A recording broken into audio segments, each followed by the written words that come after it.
নমস্কার বন্ধুরা, welcome to Chunu home cook. Chunu home কুকে আপনাদের সবাইকে আবারও স্বাগত জানাই নতুন একটি রেসিপির ভিডিওতে। সবাই কেমন আছেন বন্ধুরা? আশা করছি সবাই অনেক ভালো আছেন, সুস্থ আছেন।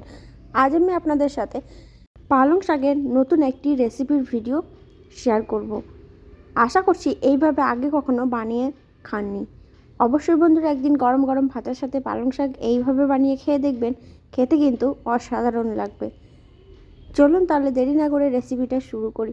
আপনারা পুরো ভিডিওটা দেখতে থাকুন, সঙ্গে থাকুন। আশা করছি বন্ধুরা আজকে শেয়ার করা রেসিপির ভিডিওটা আপনাদের ভালো লাগবে। শীতের সবজি দিয়ে পালং শাকের একদম নতুন একটি রেসিপির ভিডিও শেয়ার করতে চলেছি, তাই পুরো ভিডিওটা দেখতে থাকুন, সঙ্গে থাকুন। এখানে আমি নিয়েছি কিছু সবজি: বেগুন, আলু, ফুলকপি এবং শিম।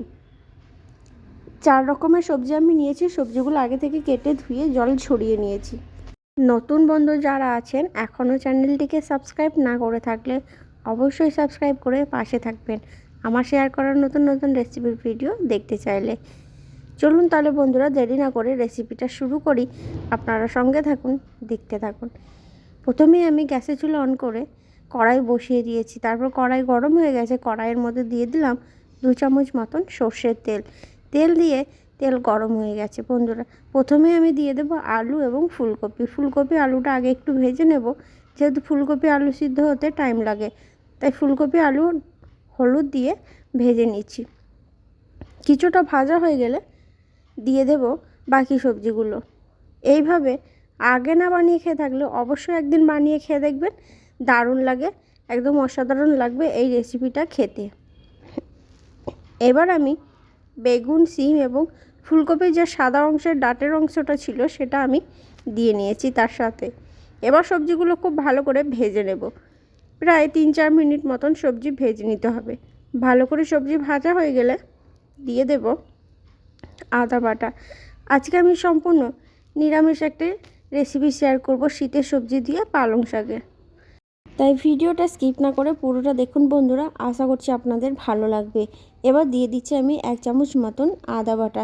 যেহেতু সম্পূর্ণ নিরামিষ একটি রেসিপির ভিডিও শেয়ার করছি, সেই জন্য আদা বাটা দেওয়ার পর আমি দিয়ে দিলাম হলুদ গুঁড়ো 1/2 চামচ মতন, ছোটো চামচের লবণ, জিরের গুঁড়ো এবং তার সাথে দিয়ে দিচ্ছি লঙ্কার গুঁড়ো। ঝালটা অবশ্যই পরিমাণ মতন দিয়ে নেবেন। এবার বাটা মশলা এবং গুঁড়ো মশলা দুটোই দেওয়া হয়ে গেছে। সামান্য পরিমাণে জল দিয়ে মশলাটাকে কষিয়ে নেব একদম যতক্ষণ না কাঁচা গন্ধ চলে যাচ্ছে। সামান্য জল দিয়ে দিলাম যাতে মশলাটা কড়াইয়ের গায়ে লেগে না যায়। কিছুক্ষণ কষিয়ে নেওয়ার পর আমি দিয়ে দিচ্ছি কেটে ধুয়ে জল ঝরানো পালং শাকগুলো দিয়ে ভালো করে সিদ্ধ করে নেব। পালং শাকেই যে এক্সট্রা জলটা আছে সেই জলটা দিয়ে কিন্তু সবজিগুলো সিদ্ধ হয়ে যাবে। এবার দেওয়া হয়ে গেছে পালং শাক, হালকা করে একটু নেড়ে নেব। তারপরে আমি ঢাকনা চাপা দিয়ে লো টু মিডিয়াম ফ্লেমে কিছুক্ষণ রেখে দেব। এখানে আমি একটা থালা নিয়েছি, এবার আমি চাপা দিয়ে দিচ্ছি। তারপর কিছুক্ষণ পর আমি ঢাকনা খুলে নিচ্ছি। এই যে দেখুন বন্ধুরা, পালং শাক থেকে কিন্তু অনেকটাই জল বেরিয়েছে এবং এই জলটা দিয়ে কিন্তু সেদ্ধ হয়ে যাবে।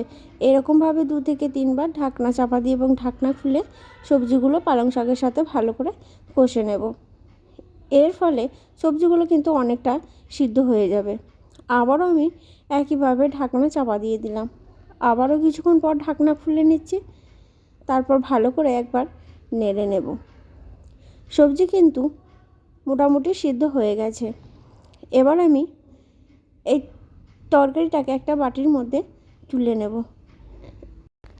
তরকারিটা একটা বাটির মধ্যে তুলে নিয়ে কড়াইটা আবারও ভালো করে পরিষ্কার করে নেব। এই যে একদম শুকনো শুকনো হয়ে গেছে আর ভালো করে কষানো হয়ে গেছে আর সবজিও সিদ্ধ হয়ে গেছে। এবার কড়াইটা পরিষ্কার করে নিয়েছি।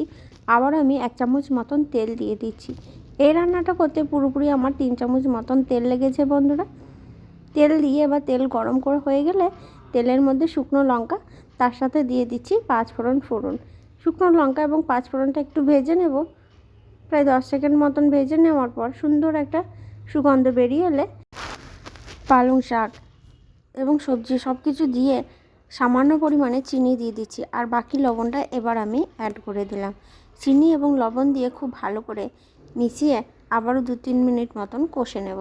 আর দিয়ে দেবো সামান্য পরিমাণে মশলার বাটিটা ধুয়ে জল। একদম একটু শুকনো শুকনো রেসিপিটা হবে, তাই খুব একটা বেশি জল দেবো না, এবং সবজিগুলো খুব বেশি গলে গেলে ভালো লাগবে না। সিদ্ধ হয়ে যাবে কিন্তু গলে যাবে না। এরকম অবস্থায় তরকারিটা আমি নামিয়ে নেব। এবার আমি কিছুক্ষণের জন্য ঢাকনা চাপা দিয়ে দিচ্ছি লো ফ্লেমে। তারপর আমি ঢাকনা খুলে নেব। তাহলে কিন্তু হয়ে যাবে শীতের সবজি দিয়ে পালং শাকের সম্পূর্ণ নিরামিষ একটি রেসিপি।